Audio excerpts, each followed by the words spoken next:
mainly by your curiosity, your inquisitiveness, and your ability to stay childlike through the journey of life, which I think is something that many people need to learn and inspire from. They were great people, they were patriots. Both of them took part in freedom struggles in 1932, 1942, spent several years in British jails, created business careers for themselves, were great achievers, social workers creating philanthropic institutions. To our family. I'm so attached to you. I'm so attached to you. So we are actually affirming a negative word, a depleter.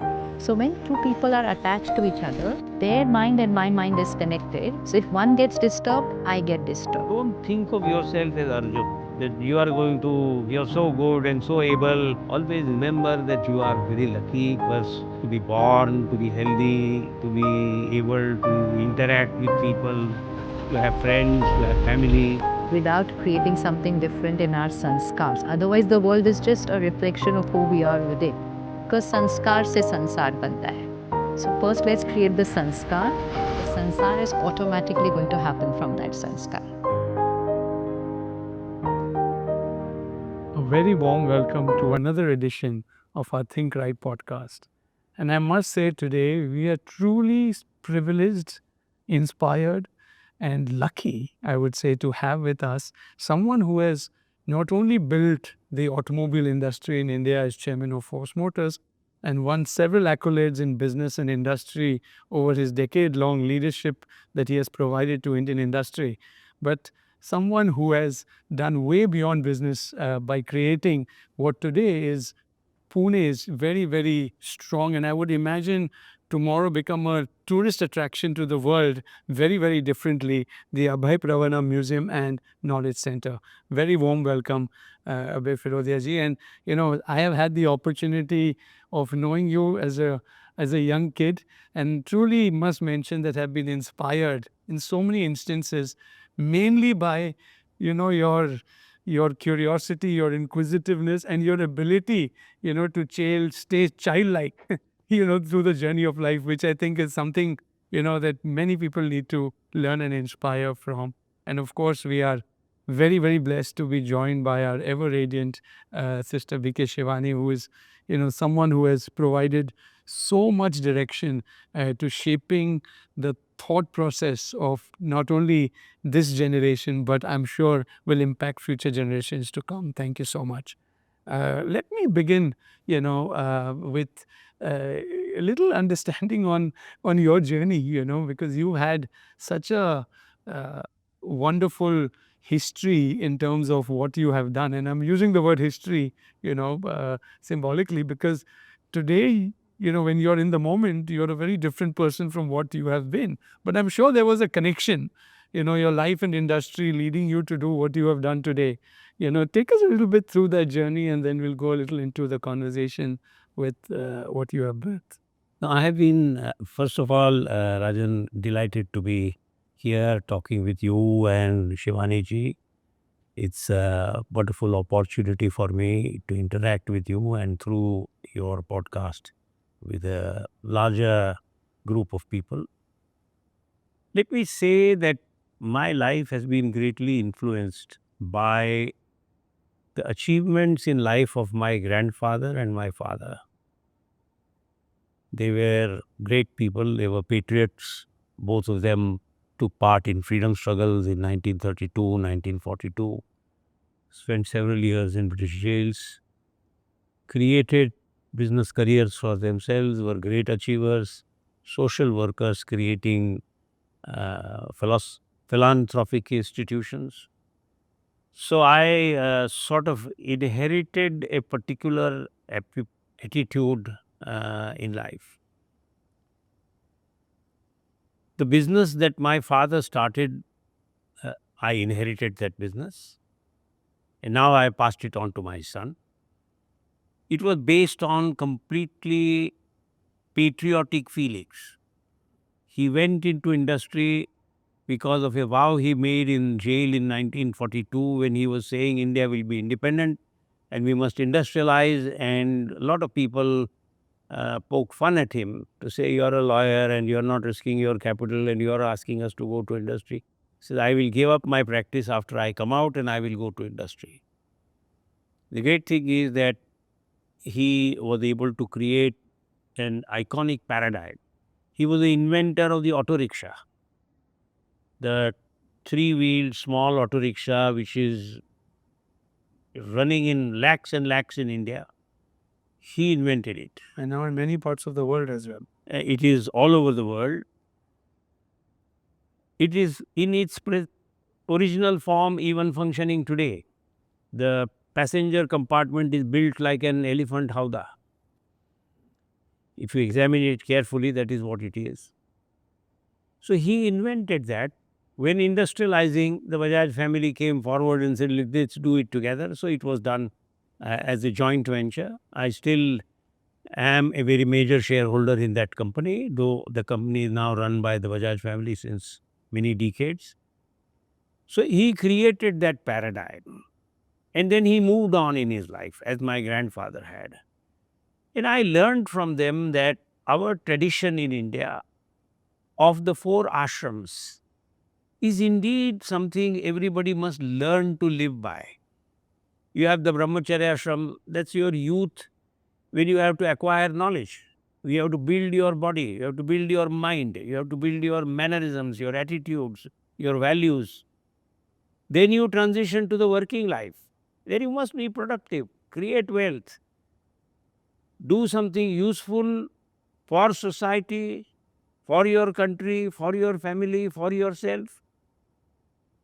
But don't stay in that mode all your life. There comes a time when you must transition. Allow the next generation to take over, help them take over. Make a smooth transition in order that the society has stability. When you move to that life, you should not be sitting at home tending to your roses, but you should be involved in activities which are good, but where you are not trying to be the alpha male, trying to control everything. You are trying to encourage society, encourage young people, and look more at the value side of life and existence rather than on the productive side. And this is called the Vanaprasthashram.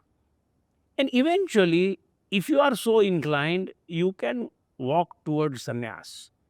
But nobody can become a sannyasi just because he is over 75 years old. And nobody can become a Vanaprasthashram person just because he is middle-aged and over. This is an attitude you have to build by recognizing what value it has to society, how it makes you happy, how it is beneficial to all.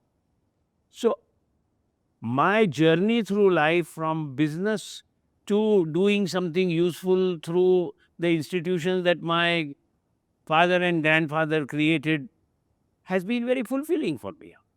And it's been very enjoyable. It is not as if I don't run the business, I don't do it any longer. When I go to the company, which happens maybe once in a few months for some particular occasion, I'm delighted to meet young people and see what they are doing, and they talk to me and I talk to them. I don't try to run them. Yeah. And I am very happy to be connected with society, with philanthropic activities.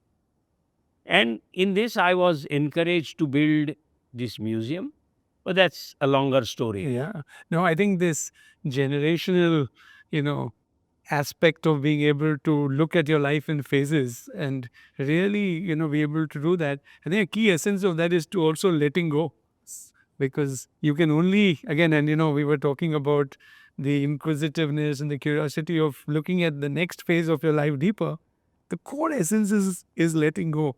How do we see that, as a something that is happening with people today?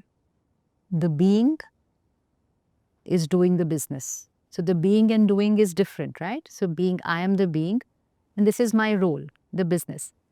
But earlier, so like he's sharing about father, grandfather, or even him, the being was not dependent on the doing for its sense of contentment and happiness. They were spiritually empowered generation. Spirituality was at its core. It was a way of life. It was a culture. It was at home. So spiritually energized, the being is powerful and using those powerful sanskars into the doing. into whatever role you're playing. So in this case, a business house. But the being was not dependent on the doing. When the being is not dependent on the doing, then let go is not a word. It's just not the word because you're not attached. So you're not letting go. You're not dependent on that doing for your sense of identity. I am so and so. People fear giving up that identity because the world looks at them only for that identity, and they feel that the respect, the self worth is all dependent on the doing. But those who are energizing themselves, they know doing is just one part of my karma. My self-worth is not dependent. My business worth is dependent on the doing, not my self-worth. My identity is not what I'm doing. My identity is who I am. So letting go will not even feel like letting go. You never felt that. It is just a natural transition. It just comes with ease. No, I think Sister Shivani has put it beautifully, that you must detach yourself from your social and financial attachments. This is at the center, along with a few other values of our civilizational philosophy. This is called aparigraha. Aparigraha is a heavy word. Aparigraha can be taken as an extreme step to be a renunciate, but that is not necessary. You can be a businessman, you can be wealthy, you must focus on creating wealth, on acquiring wealth, but you must remember that wealth is not you and you are not wealth. Money is not you and you are not money. You must remember that you are you. And that is what she has beautifully put in terms of being and doing. So, whatever you do, aparigraha is a very important part of our psyche, our entire value system. And particularly in the Shraman tradition, in Jainism, this is emphasized a lot, along with ahimsa and anekantvad. These are heavy, difficult, not everyday use words. So people sometimes are afraid of these words. How can I be ahimsa? How can I be anekantvadi? I don't agree with you, but you have to learn to do that. And you will not be 100% that, then you become a sannyasi. So you don't need to become a renunciate completely. You can remain a person in householder's life, in normal, regular life as lots of people live, but mold yourself to be dispassionate. Try to do that. If you try, it happens. Yeah, I think it's the conviction. The word, I believe in it. the word detachment Yeah. is so much power, so much power. But people fear this word detachment because they feel detachment means we'll move away, we're giving up everything.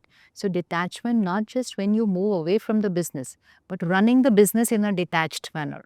Again, detached means it is not my source of happiness. My mind is doing the business, not my mind is benefiting from it. My resources are coming from the business, but my happiness, my sense of being is not coming from the business. That is detachment. So when we remember I'm the soul playing this role, being detached is very easy. And detached from not just what we're doing, even detached from people. So even that people fear because we feel, oh, I'm so attached to you, is become our normal word.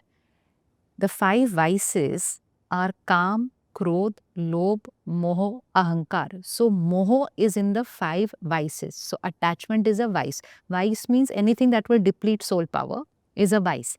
And in the virtues comes love. But attachment comes in the vices. But today we repeat to our family, I'm so attached to you, I'm so attached to you. So, we are actually affirming a negative word, a depleter. So, when two people are attached to each other, their mind and my mind is connected. So if one gets disturbed, I get disturbed. If one is upset, I am upset. If one is going through some failure, I am panicking. And this does not allow this one to empower the other one because I'm getting depleted. This is attachment. But when you empower yourself spiritually, you don't have to detach, you automatically get detached. And detached means you're upset, I'm stable. You are fearing, I'm confident. Everything will be fine. You are in pain, I am fine. And then I'll be able to empower you. So, detachment is a normal way of living. But that detachment comes when soul power is energized. But when I become weak, then dependency and attachment becomes a normal thing. So from attachment to body, and that's why death is such a big fear, because I'm attached to my body. Second is attachment to people. Third is attachment to role, name, position. Today we are even attached to objects. If there is one scratch on the car, people will feel as if there's a scratch on them. If there is one scratch on the screen of the phone, it's going to hurt here. That's attachment to objects. So the weaker I get emotionally, the more my attachment goes on building. So detachment is actually a normal way of being. We don't even have to get detached. It's a No, normal but way of it being. is natural, right? When someone says, I love you, or you love something, the word attachment actually rides behind it, because that's how the That's how world we understands work. it. But I think through your museum, you've been able to simplify these values for larger generations to be able to understand. Take us a little through this journey of what you have built and how it came about. Let me react Yeah, of to course, what of course. Yeah, yeah. Sister Shivani said. In the Jain tradition, there is a concept called Kashaya. Kashaya is Swabhav Dosh.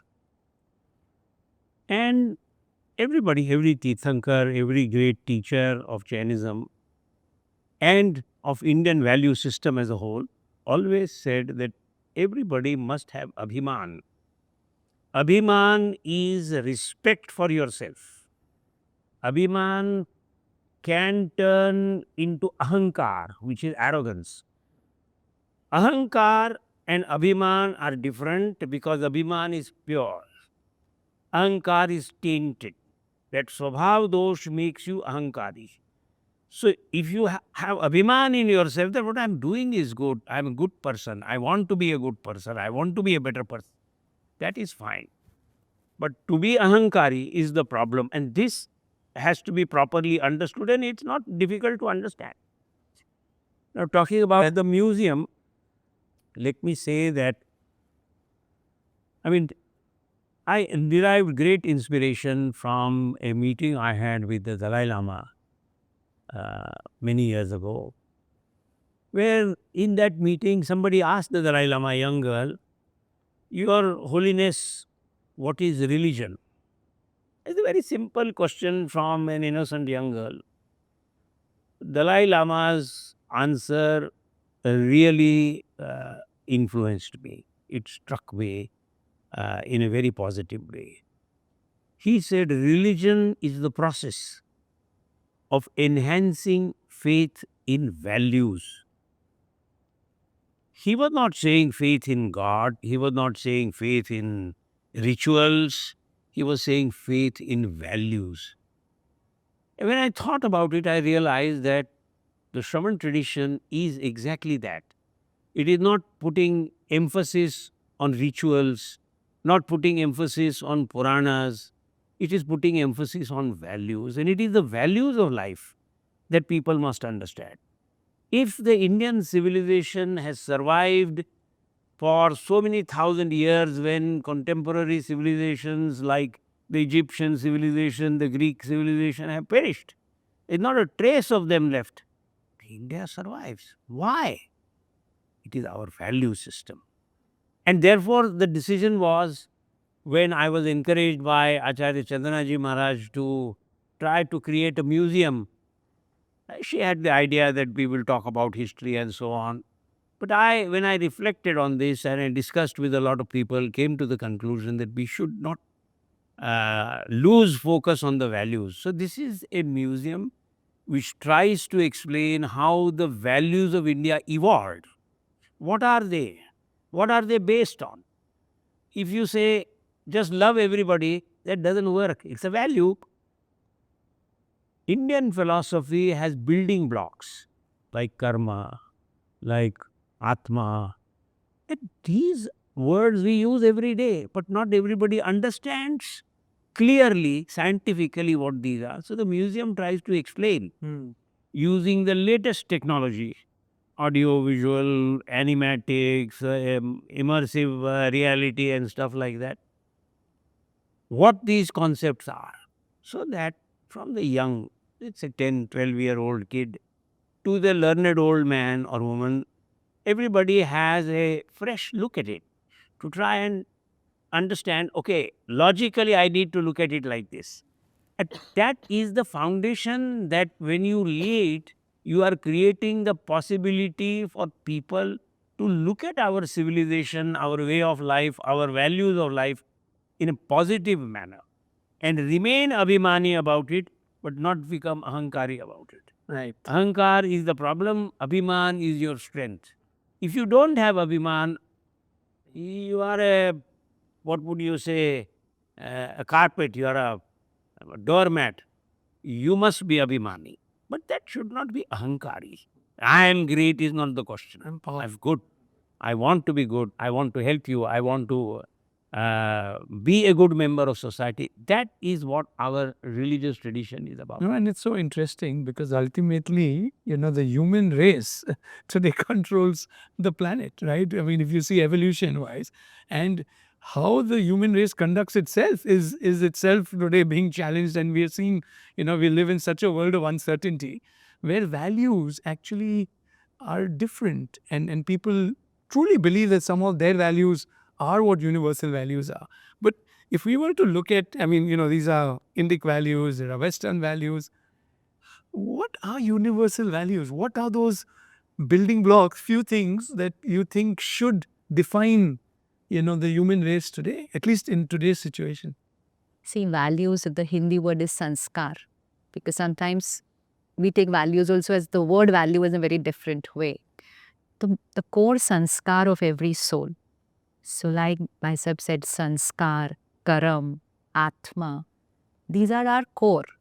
But so we today not talking or living the core in that consciousness, and we're just talking values on a very superficial level. But unless it's like the primary colors. From there come the secondary colors, tertiary colors. But unless I know the primary colors, nothing can come out of it. So the 7 core values, which mean the 7 core sanskars of every soul, for which we say satoguni atma, matlab 7 gunon ki atma, is purity, peace, power, happiness, love, wisdom, and bliss. So these are 7 primary colors. Now you can mix match them and say humility, authenticity, transparency, integrity, honesty. These will all be the core. The core. So Sato Guni Atma means these are our core sanskars. But today we've created a world where we are saying, I want happiness, I want peace, I want love, I want power. We are in this direction. This is our core. So we've moved away from who we are. And finally reach a stage where we're looking for it outside that I want. So we've completely moved away from our core values, and we've started saying the stress, anger, irritation, we started calling them normal. So we're calling them our sanskars. Yeah. So, as we teach the rainbow, in schools and colleges, I think these are, building blocks. We should look at it early in life. And I'm sure, your concept when it comes to values will somewhere align around a larger universality of that. I think the value system of India, as Sister Shivani ji had said, is explained in different ways in different traditions, but essentially means the same thing, that you look internally at yourself and you become stronger as a result of that. Now, what has happened in India over the last many centuries, and particularly in the last few hundred years, is that we have lost the sense of our own samskar and our value system. We have looked upon the West as better, and we have been taught, first by the invaders, then by the colonialists, and then by the Marxists, to look down on our society. That we are poor, we are not capable, we are backward, we don't have gender equality, and we treat certain castes as badly. All this is nonsense. This is imposed on us. What this museum tries to do is to draw attention to these basic values which have helped us survive as a society, which strengthens us. And the more you focus on this, the more you understand that as a society, you have these values which you have inherited, which have been honed over a few thousand years. The stronger you become as a society, And today you see that happening in India. Pride in India of the average Indian is growing. They are no longer despondent. They aspire to be a good country. I don't want to get into politics. The point is, India is today looked upon as the source of very able leadership in every field, whether it is medicine, law, finance, industry, even world peace and politics. These are not empty words. This is an attempt that India is doing. Its place in the world has grown. That has happened because we are going back to our values. We are not going away from our values to something somebody else says is better. A very important thing which is central to Indian thinking in my way, in my view, is that Mahavir had said, Panna Samikhaye Dhamma. That means you understand dharma, which is your own approach, attitude, responsibility to life after examining it. Just because a great man or a fantastic book or a whole group of people is telling you, you must do this, this is the right thing to do, don't accept it. Accept anything after examining it. If it is right for you, if it is right for the society, if it is right for humanity, then you should accept it. Otherwise, you should shun it. And I have had a wonderful experience in life where I learned this uh, when I was a young man, and I was still trying to be young, but it's You're difficult. still a young man. But when I was in college, I was attracted to a students' movement where a friend of mine, very descendant of very great people, wanted me to join him full time. I was tempted. So I asked my mother, I didn't dare raise this with my father. I asked my mother. She took me to meet Rajneesh. In those days, he was Acharya Rajneesh and would frequently come to Bombay.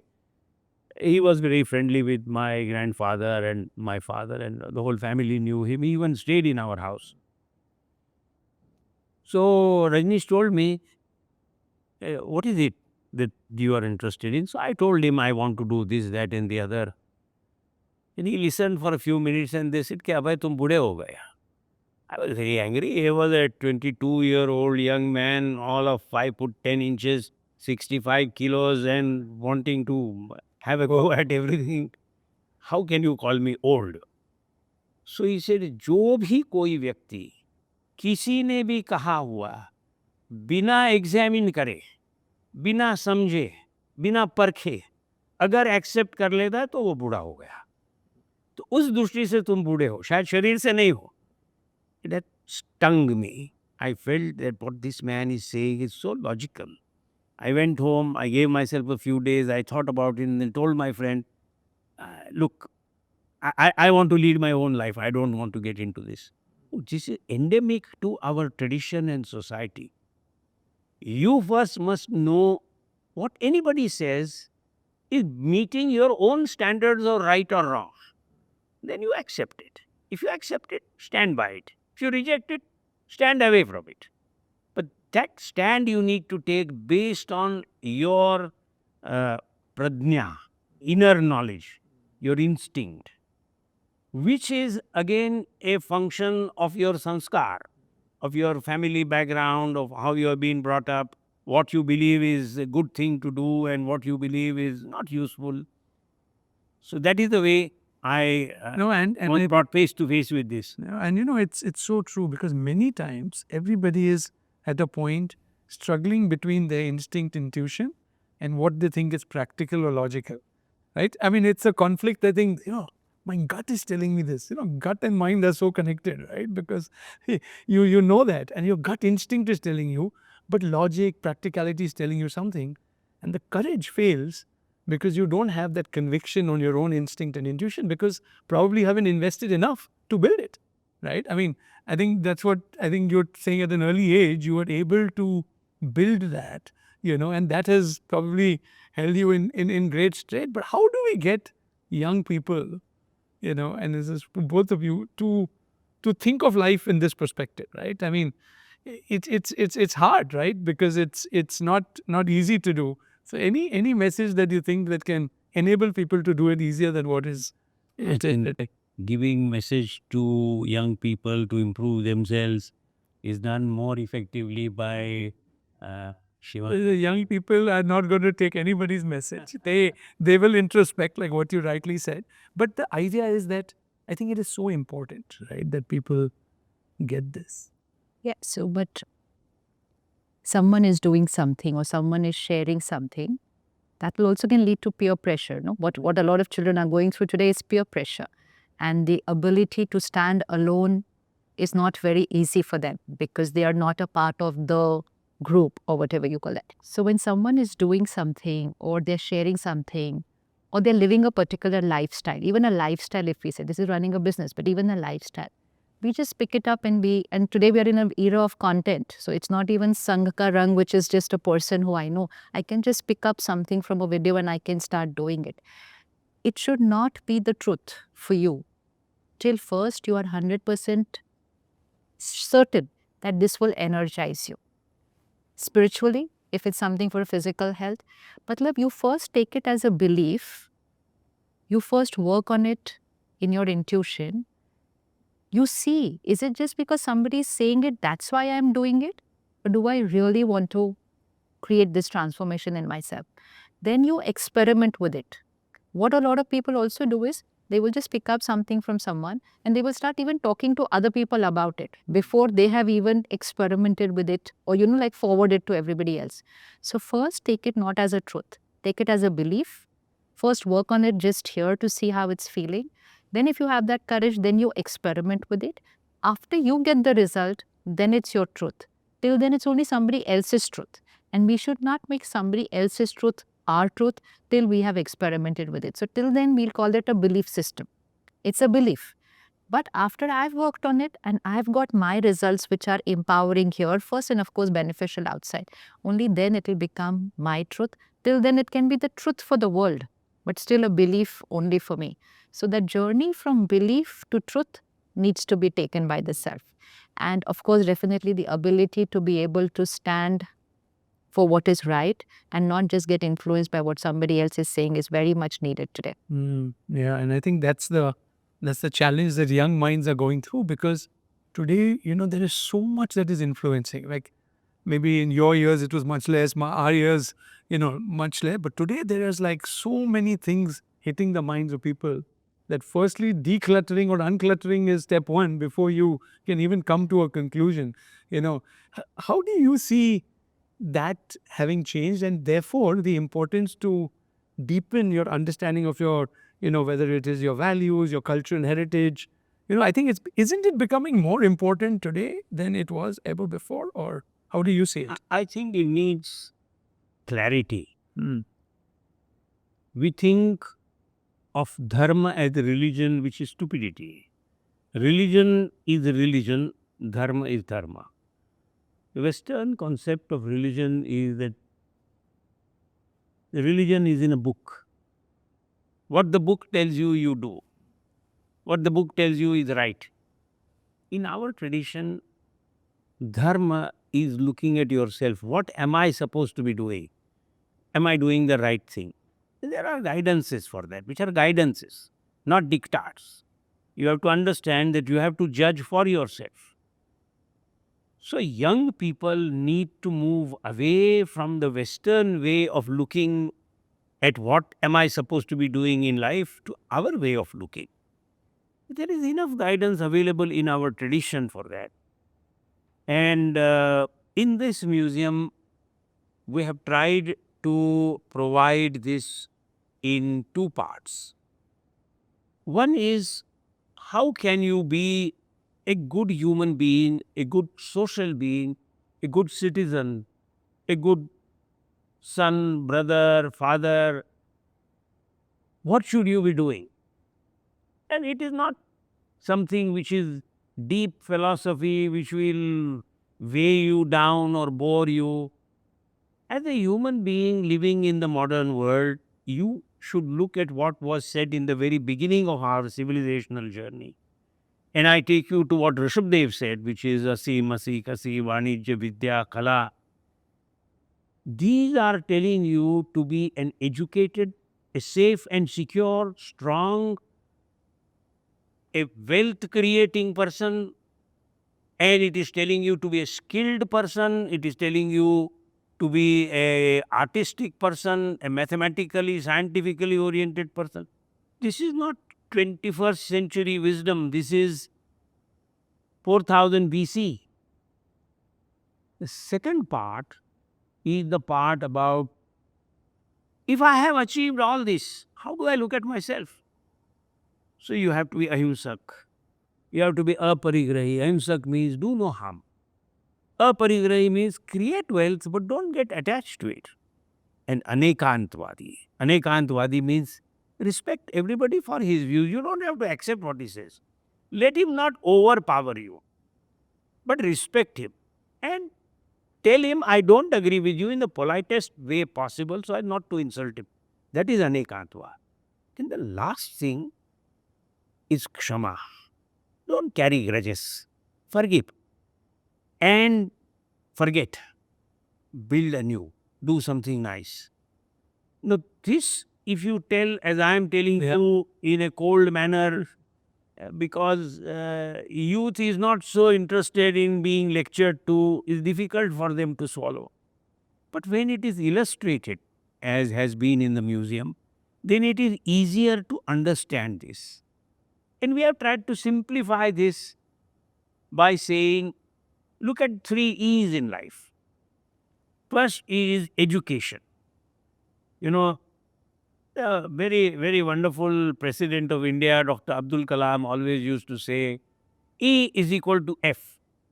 Being a scientist, he talked in formulas. So E is education and um, F is future. So you want to have a good future, have good education. I felt that that's a correct statement, but inadequate statement. So I said E is education, must have education. Education doesn't mean just a PhD degree or going to MIT. It means acquiring what are those skills and knowledges which are useful in life. The second E is enterprise. You may have great knowledge. You may know molecular biology. But if you don't know what use it is, that molecular biology knowledge of yours is like a book which is unread. You have to employ that knowledge. So, enterprise is at the core of the development, growth, prosperity of Indian civilization over thousands of years. Why did Vasco da Gama come here? Why did Columbus set out to find India? By mistake, he found America. Because India was the place of prosperity. And that prosperity was created through enterprise. And the third is ethics. You may be very educated, you may be very capable, but if you don't have the ethics of how to live, how to be humane, how to be compassionate, how to be kind, respect nature, then it's not going to be really working. So, E plus E plus E, that is the key to success. It's not very difficult to understand. And if you understand this, you are a good human being. If you want to be a renunciate and you want to say, no, I want to be a sadhu, be a sadhu. Not everybody wants to do that. But at least while you are not going into renunciation, be a good human being, be a productive human being, be a capable human being, be a kind human being. Those are things that youth need to look at positively. Religion, in my opinion, dharma, is meant to make you happy and free. It is not meant to bind you down कि तुमको ये करना है और तुमको वो करना है. इस दिन सुबह तुम 5 बजे उठोगे और ये पूजा करोगे और ये श्लोक बोलोगे. That is not dharma. These are rituals. These are processes. Dharma is where you are encouraged to be yourself and be better. And the museum tries to do exactly that by showing all Dharma gurus throughout thousands of years, and they are all properly, historically shown in the museum. We have done tremendous amount of work over 10 years. My colleagues, a lot of outstanding scholars and historians and other people have put together something which is very precious. And this is displayed in the museum in the manner in which the youth would engage with it. And that is the attempt to bring people and face to face. in a digital world and an age, if we can take that and what we're also trying to do, with ThinkRight is on a daily basis. How do you take these values? How do you make it a part of your daily life?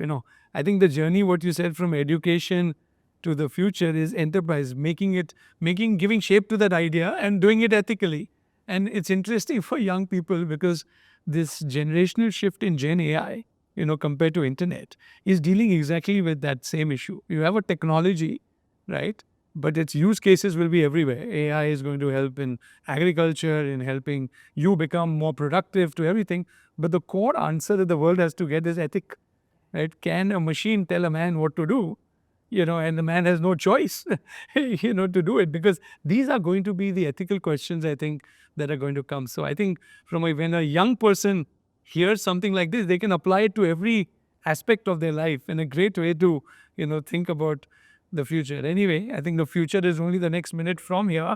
So when you think of the future, how do you look at it? When you hear the word future, what does it mean? It has to be starting from here again because three words: sanskar, Sanskriti, Sansar. So we are saying what's going to be the future sansar, right? Bhavishya ka sansar kya hai? It's going to come from our sanskar. So if we are visualizing, conceptualizing that future world where every soul is powerful, every body, each one's body is healthy, and of course there's prosperity all around, it has to start from our sanskars. So visualize it here, create it first in our sanskars, and it will automatically radiate into the sansar. So we cannot create a future world without creating something different in our sanskars. Otherwise, the world is just a reflection of who we are within. Because sanskar se sansar banta hai. So first let's create the sanskar. The sansar is automatically going to happen from that sanskar.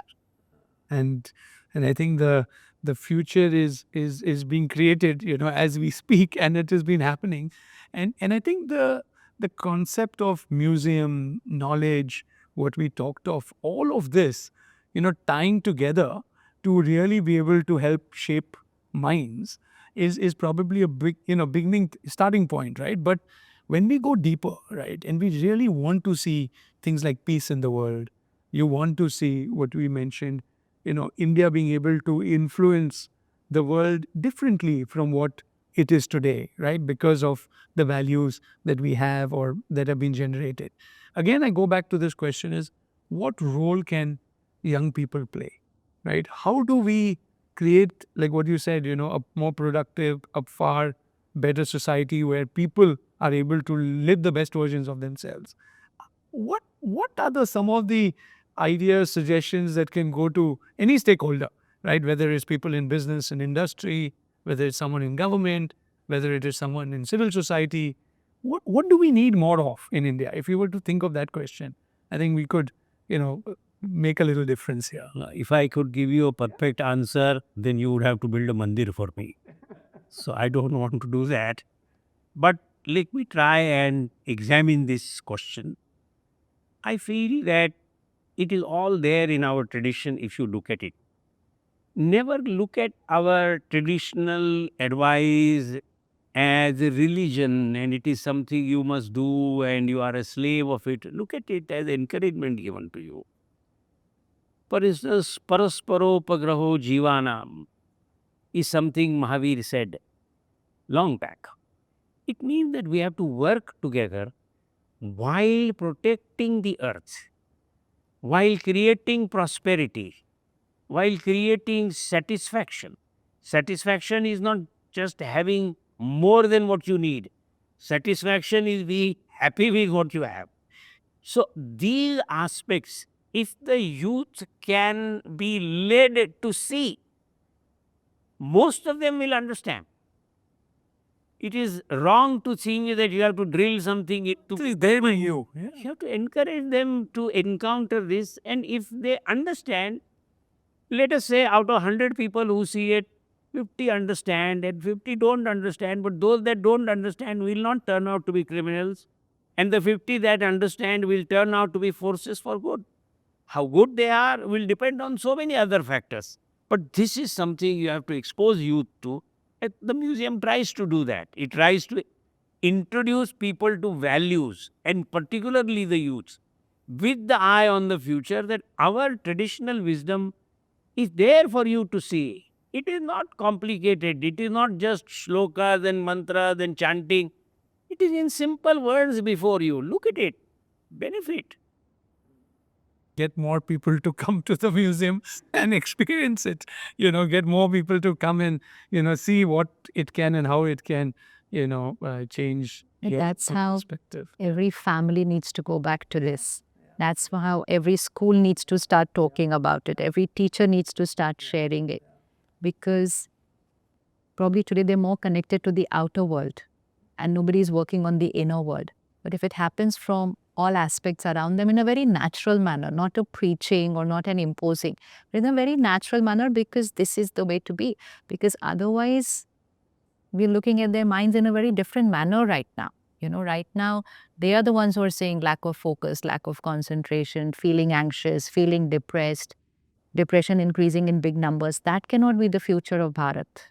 That cannot be the future of Bharat. So if everyone around them, the family, the school, the college, everybody starts just sharing all this in this very light, and they understand, they're very intelligent. See, they're very, very intelligent. So they will pick it up very easily, provided it's there around them, provided it is prioritized, provided everybody is talking about the importance of it. But if everybody is just talking about what have you done, what are you going to go next, which university are you going to go, which country are you going to go and study, so we are only telling them, you know what, it's not worthy being here. Leave as soon as possible. So how will we instill in them that sense that, it's from here where you can learn who you have to be. Then you can go and do what you have to do in whichever part of the world. But the being part, take it from the tradition, take it from the Sanskriti of Bharat.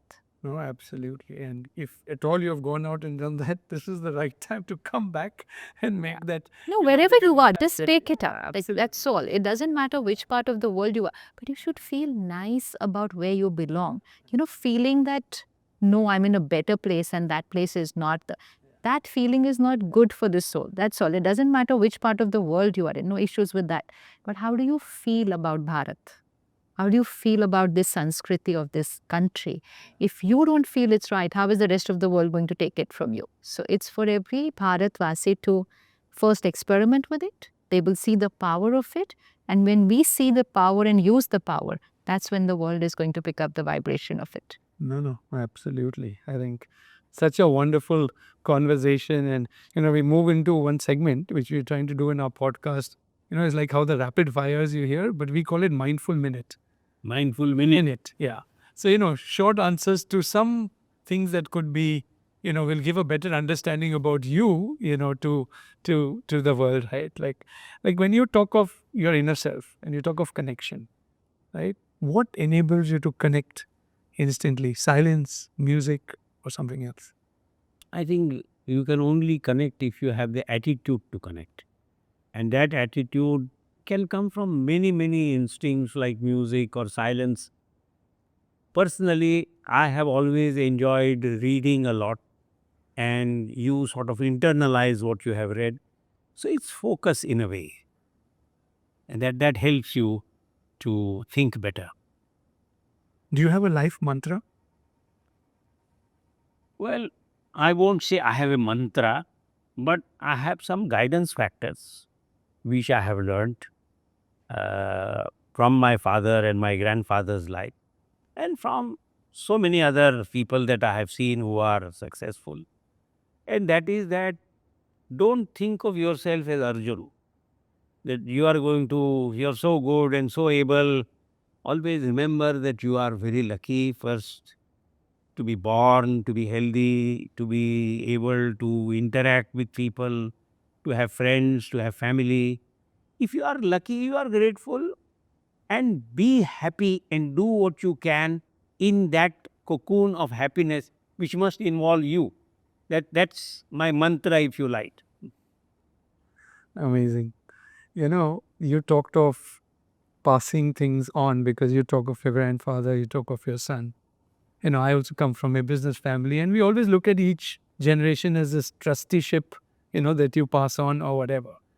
So if you had a message for the next generation, what would that be? Well, they have to fend for themselves in a different world. The world is going to be very, very different. So don't look at the past for exact things to follow.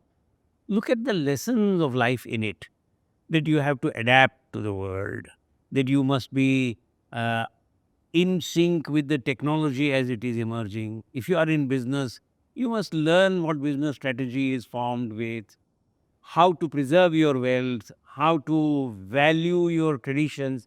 These are things which they have to learn. And if you set an example and if you interact with them without imposing on them, they learn.